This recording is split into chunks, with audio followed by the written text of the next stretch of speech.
Hello, fellow cybersecurity leaders. My name is Tim McDermott, and I am a senior cybersecurity leader living in the hill country of Texas.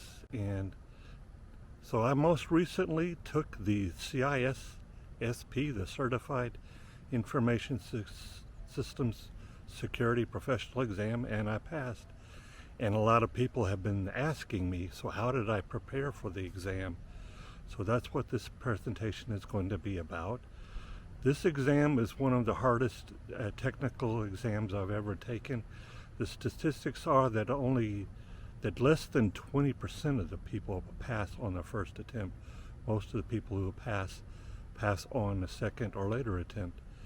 And the requests that I get are people wanting me to tell them the resources that I use, but I think it's more important to talk about the overall approach.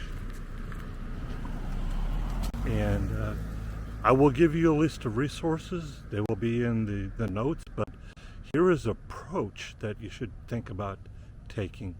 And number one is you need to understand that the questions on the exam, they are going to be scenario-based questions. They're not going to ask you like, what is the definition of zero trust? They're going to ask you, they're going to paint a scenario, and then you're going to say, using this scenario, what do you think is the best next choice for the best next step? And they'll give you A, B, C, and D, and then A, B, C, and D are all good answers. Which one is the best one for the next step?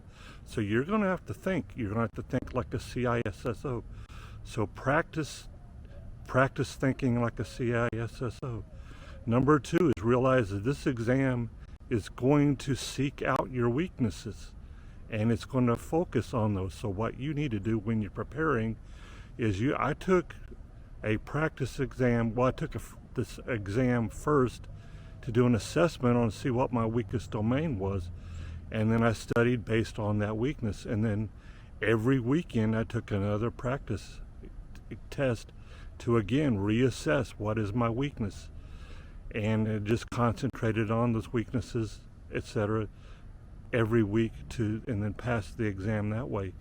Number two is realize that reading and rereading is not going to get you past this exam. It's going to take active recall. It's going to take practice tests, practice questions. I did a lot of, when I was learning each concept that I was learning, I would give a presentation based on what I was learning.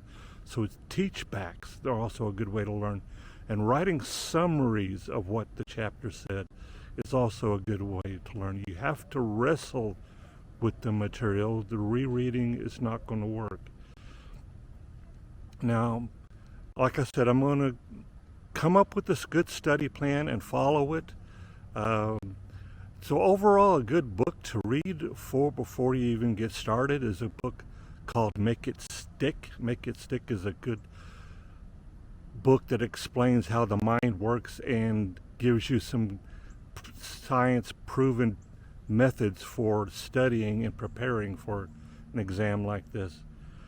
Remember, just think of this as a marathon training.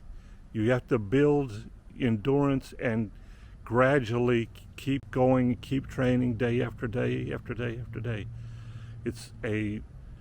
You got to have a structured plan, and you got to focus on active learning. That's what's going to get you through this test. It's strategy plus discipline beats raw intelligence every day. Thank you.